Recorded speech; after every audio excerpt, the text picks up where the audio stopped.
gars yi ñu ngi nii gars yi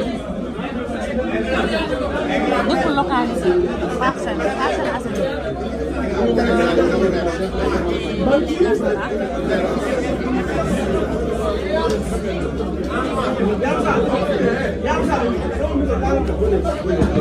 Sénégal ils sont pas libres donc amoon na accord boo xam ne amoon nañ ko ñoom ñi seen ay mbóot amoon na accord boo xam ne amoon nañ ko donc li nga xam ne amoon nañ ko bu fekkee ni que nii nga xam ne moom moo di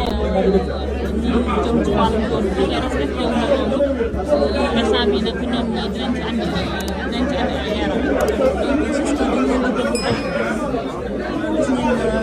c'est ce qui la présence massive de plusieurs opposants waaye tam ñi nga xam ne tamit ci partie civile bi lañ bokk. Monsieur Diop. Voilà xale na ma nekk professeur Fanta Diop bu Guelewar gis ngeen Khalifa Ababacar Sall mu ngi fi Déthié Fall aussi mu ngi fi ak nga xam te ne ay lëmbal tamit mu ngi fi donc dañ leen di déglu rek par rapport ak arrangement bi nga xam te ne amoon nañ ko ba ñu leen dañoo libéré Ousmane Sonko ak Barthélémy Dias ñu njëkk saa yi gis ni que ba tey ñu ngi leen di téye foofu alors que amoon nañu kàddu yoo xamante ni waxante woon nañu donc dañ leen di teewu rek déglu li nga xamante ne loolu dañ leen gis ngeen gars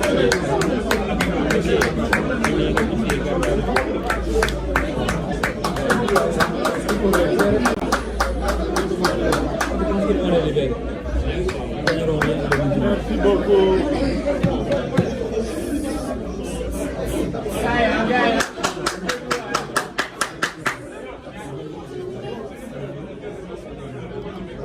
S'il vous plaît. On va démarrer. S'il vous plaît. S'il vous plaît. S'il vous plaît. On va démarrer le point de presse. S'il vous plaît.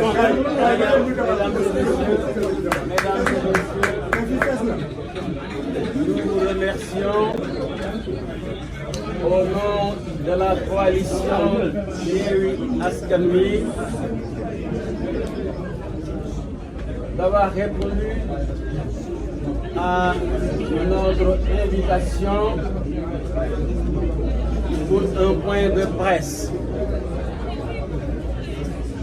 Comme vous l'avez certainement constaté, en tant que communicateur, vous avez assisté en même temps que nous aujourd'hui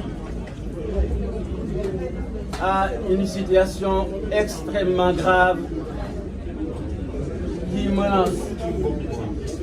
l'équilibre et la stabilité de notre pays.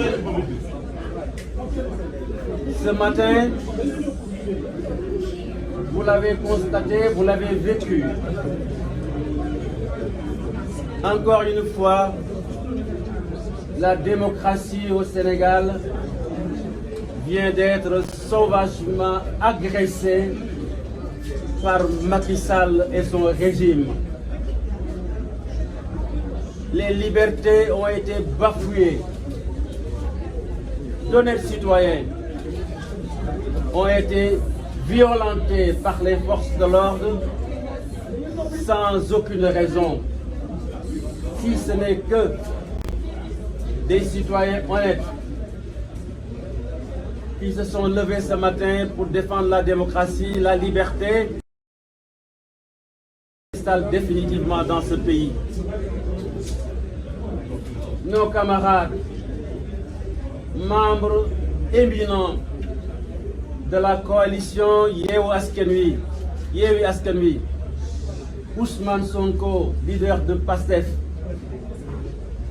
Barthélémy Dias, collaborateur et leader dans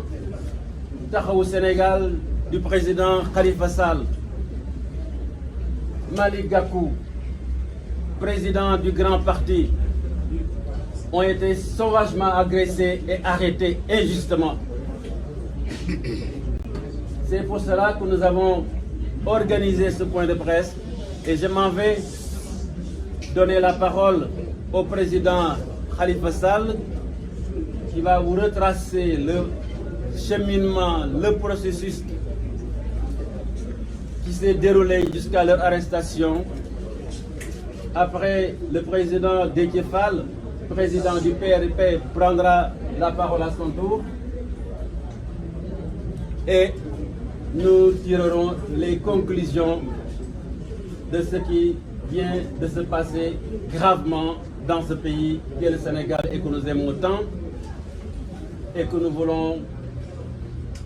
tout justement qu'il fasse partie des plus grandes démocraties de l'Afrique et du Sénégal. Je donne la parole au président Khalifa Sall qui va vous expliquer.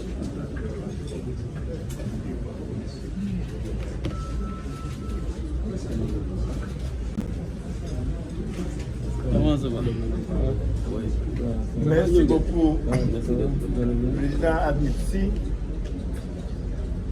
puisqu'il a introduit en français. Et moi m'exprimer en wolof parce que nag jamono day toll foo xam ne waxtaan ak sa askan dafay war dafay jot pour que nul n'en ignore. Habib Sy fàttali ni léegi ne depuis ce matin réew mi ak Ndakaaru ñu ngi dund ci jalt ay bàyyil ak taqale yoo xam ne kenn xamul lan mooy solo li ko wunda mooy régime boo xam ne saa yu jaaxle saa yu tiitee saa yu ñàkkee pexe benn usage rek lay def jël état bi à travers ñi nga xam ne ñoom la ñu dénk yenn fonction mu dóor ko ci ay citoyen xam ngeen ni bi ñu xëyee tey gunge ànd ak Barthélémy Dias moo ñu taxoon jóg parce que dañ ko convoqué ci procès boo xam ni na ko ñëpp a xam fukki at a ngi nii fukki at xam nga procès bu duré fukki at moom xam ngeen ni du loo xam ne lu normalati la kenn daal mënatu ko justifier ñu woo ko ci au moment où il est investi candidat à la mairie de Dakar ñii naan convocation bi tombé la mais du loo xam ni c'est pas pensé ma waxoon leen keroog bi ñu tasee fii ma ni leen dans toutes les démocraties qui se respectent am na foo xam ni su fa vie démocratique bi tolloo institution bi nga xam ni mooy justice ci réew yooyu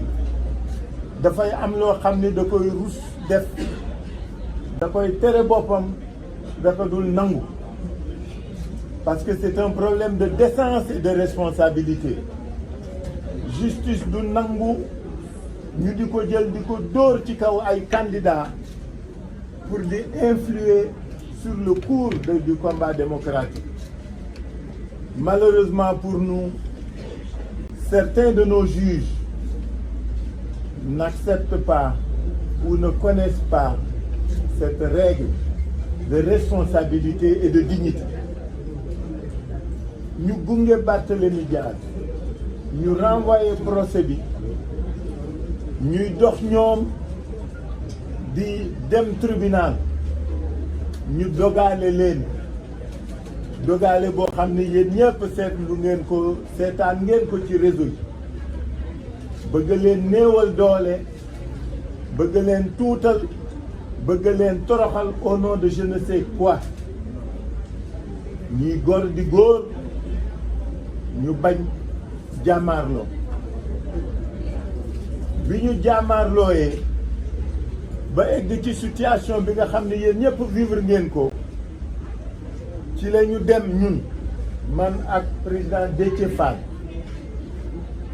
pour trouver une solution qui permette à notre démocratie de respirer parce que jàmmaarloo mooy ñi mujj mais su mënul ñàkk moom on en use mais suñu mënee am solution aussi dañ kaa doxal ñu dem wax ak ñëpp wax ak Bart ak Déthié ak Malick wax ak force de l'ordre yi ñu trouver solution que ni daañu bàyyi Barth ñoom ñu ñibbi seen kër pour que mbooloo mi ak coow li juboon parce que gis ngeen mbooloo mi génn tey maarata itaali macha allah ñooñu suñ leen bàyyee ñu jàmmaarloo ñun dana metti ñu seral fexe ba ñoom Barth génn di njimbi ñu dem ba université élément bip yi def forcing arrêté oto bi ñu jàmmaarloo fa xeex fa ñu yenu leen yóbbu ba ma demee ma wax kilifa yi ba ma dem commissariat central dem seeti commissaire central ba pour gis ko pour wax ak moom mu teeroo ñoo ak melokaan boo xam ni duma ko nettali fii mais pour un haut fonctionnaire jëfinam